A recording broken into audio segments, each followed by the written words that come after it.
Nuuraa ja'amti. Aruuza adda addaa irratti taphachuu fi sirba dhiheessuun beekamti.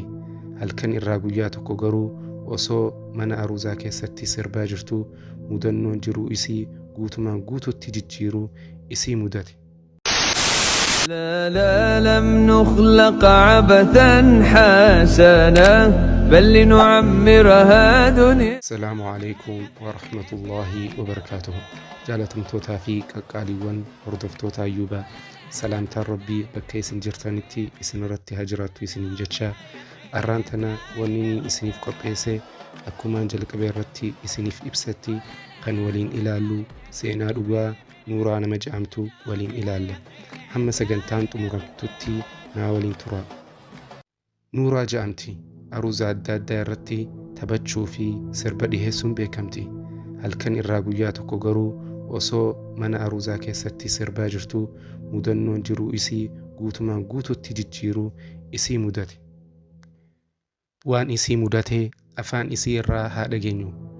نوران جاما أمت لدميشان درا أكبيتينياتي wallistoota babbeekamaa ja'anii keessaa ani takkaan ture. Yeroo hunda tujjaaroota adda addaatiin akkaan aruuza isaanii bareechuuf nan yaamama. Galiin hojii saniin arkadhu xiqqaa hin turre. Yeroo muraasa keessatti qabeenya horadhee akkasumatti beekamtiin tiyyaas idaate. Guyyaa tokko anaa fi gareen tiyyaas boqonnaa torbaanii irra turre. Bilbilli bilbilame. Nan kaase. Sagaleen isii sagalee shakkii keessa nama galchu ture. halkanuma san dhufee akkaan aruuza intala isii irratti sirbu hojii naa dhiheessite. Yeroo boqonnaa irra waanii tureef gaafii isii diduuf yaadeetiin ture. Garuu kafaltii na gaafattee dachaa lama godheetiin siif kafala naan jette. Anis hoggusumaan walii galeen iddoo manni itti argamu naaf kennitee bilbila cufte. Anis garee waliin hojjedhutti bilbiluu eegale. Isaanis boqonnaa torbaanii irra waan jiraniif hudduuba ja'an. Xumura irratti garuu maallaqa harkatan yeroon itti himu hayyamamaa ta'an. Makiinaa teenya kaafannee gara iddoo nuuf kennamtetti deemne.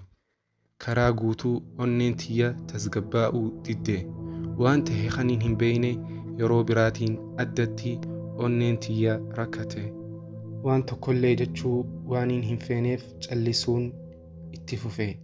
Iddoon isaan nuuf kennanilleen shakkii keessa nama galcha. Fagoo fi iddoo namni tokkolleen hin jiraanne fakkaata. Halkan irraa dukkantii ida'amtee bootaa arkuun nutti ulfaatee ture. Garuu hanqa agarruu karaa keenya deemuu itti fufnee turre. Xumura irratti dheeyne. Yeroo dheeynu alatti nama hedduu agarre.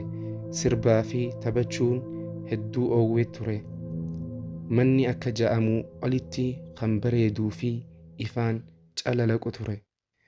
Gara keessaa ol seenne. Namoonni achi jiru uffanni isaanii kan shakkii keessa nama galchu ture. Uffata baramaa miti. Namittiin bilbilaan naa waliin haasoftee na simachuuf dhufte. Sagalee isiitiin akka isii taatee ni beeksisa. Hoggumallaa tiyya dhungattu coraan isii akka dhagaa goggogee ture. Gara uffata keenya ittiin jijjiirannu hamma sagantaan eegaltuu kutaa itti boqonnaa fudhannu nu geessitee deemte. Nutilleen qophooynee aruuza bareechuu fi sirbuuf gama qophii deemne. Sirbuu jalqabe. Namni heddummaachaa dhufe. Lakkumaan sirbuun taphni isaan taphatan tapha shakkii keessa nama galchuu taphatan. Haalli isaanii hedduu nama rifachiisa. Sodaa kiyya of keessatti liqimsee qabe. Anis sirbuu gareen tiyyaas taphachuu turan. Akkuma tasaa saahibni tiyya of wallaaltee lafatti kufte. Maal akka taatee hubachuuf yeroon garagalu saahibni kiyya kan biraa fazaazawee gara waan tokkoo odoo ilaaluu dhaabbate. Fuulli isaa hurkaan cufamee sodaan fuula isaa irraa ni dubbifama. Akka waan duutiitti dhuftetti goggogee ilaala. Lamada karaa waan inni ilaalu jiru fuula kiyya as deebisee waaniin arke amanuu hin dandeenye. Isaan warra utaaluu jiruu fi warra taphachuu jiruu miila isaanii ilaale. Miilli isaanii garuu miila namaa hin turre, miila ra'ee ture. Hollachuun ture. Akkaan beeke yoo beekan, sodaachuu keenya yoo beekan, yoomiyyuu taanaan lubbuun nu gadi hin dhiisan. Akkuma fedhettuu sodaachuu koo dhoysee garee kootiif yoo lubbuun jiraachuu feetan akka hin sodaatin, akka humaa hin uumamin fakkeessaa je'en. Akka malee sodaataniis rifataniis carraan qaban isa waan ta'eef fakkeessuu itti fufan. Saahibtittii tiyya tan of wallaaltee kuftee hubatanii gama keenya dhiyaatan. Isaanuma keessaa takka maal taate jettee na gaafatte. Sodaan nu hollachiisaa ija isii keessa ilaalaa, hay humaati miti xiqqoo dadhabdeeti, boqochuu barbaadde je'een. Michiyyoo baadhannee gama kutaa boqonnaa keenyaa deemne. Turtii muraasa booda michiyyoon dammeexe. Akka dammeexetti iyyaa miila isaanii arkitanii maali jechuun gaafatte. Isin hundinuu waan arkitan anis arkeetiin jira. Garuu hojii keenya itti fufuu qabna. Waanuma fedheehuu yoo arkitan sodaa teessan dhokeessaa. Aruuza jinnootaa irra dhufuu hin oollu. Azaana fajiriitiif sa'aa 2 qofaatu hafe. Ilaa achii fakkeessuu keenya itti fufna. Jannee waltaane gara sagantaa deemne. Akka humaa hin uumaminitti sirbuu fi taphachiisuu jalqabne. Sirbuu lakkuma itti fufnuun taphachuun isaanii dabale. Tapha nama rifachiisuu fi sagalee nama sodaachisuu baasuu jalqaban. Ammallee hoggu utaalan miilli isaanii kan ra'ee ture. Saahibtittiin tiyyaa hin dandeenye. Taphachuu addaan murte. Isaan hundinuu gama keenya garagalan. Iita'uu eegalan. Waaniin godhuu na duraa bade. Qaamni kiyya guutuun hurkaan guutame. Hollachaa nama hundatti dhiyaataa kan ta'e gama Allaha du'aa'ii godhachuu jalqabe. Rabbiin rakkoo kana keessaa yoo na baase lamada akkaan hin sirbine wa'adaa seene. Yeruma san bareedaa kan ja'amu azaani fajirii dhagahame. Akkuma tasaa ifaan manaa dhaame. Battalumaan hundinuu dhabaman. Meeshaa teenya guurrannee cahaa gama alaa baane. Jalqaba irratti beekuun qaba ture. Mana shakkii keessa nama galchu, uummata shakkii keessa nama galchuun marfamuu beekuun qaba ture. Keessi kiyya waan naaf himuu dhagahee fudhachuun qaba ture.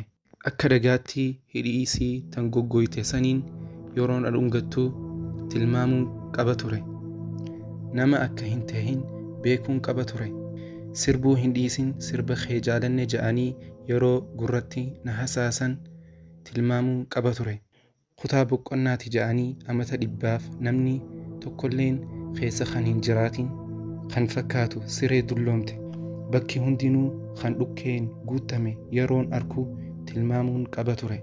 Garuu ani miila isaanii hammaan arkuu amanuu hin feene ture.